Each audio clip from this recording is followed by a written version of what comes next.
Somaliland hareeraha daafadaha naga xiga waxaan u sheegayaa kaanu haysano wallahi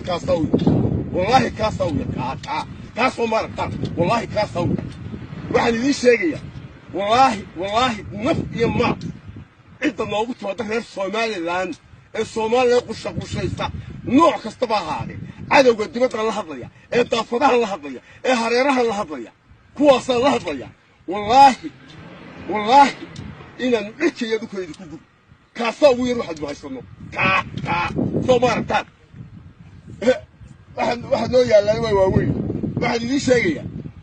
هقص لوجو إلى Somaliland هقص لوجو إلى Somaliland واحد ليش شيء مرة يا روح هجر دارود Somaliland كل يدك عندي اسلوب بيده إذا نبيعه محي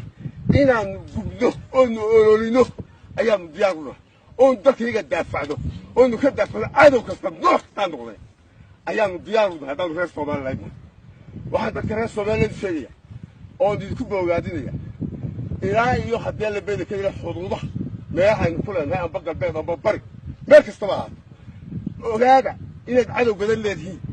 إن الله يدي أقولين نورل يجمهورية هان Somaliland هان إن الله يدي أقولين وهذا marka maadaama ay sidaa tahay waa inaad ku soo toostaan ku seexataan inaad dalkiina daafacdaan oo nooc kastaba ka daafacdaan waxaan idin leeyahay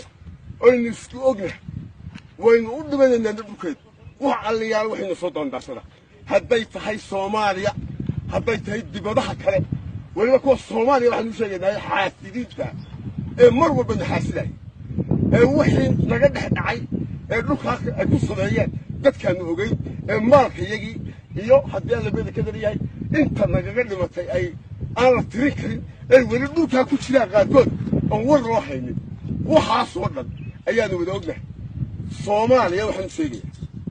wallahi waad garanaysaa markii la isu bareeray markii la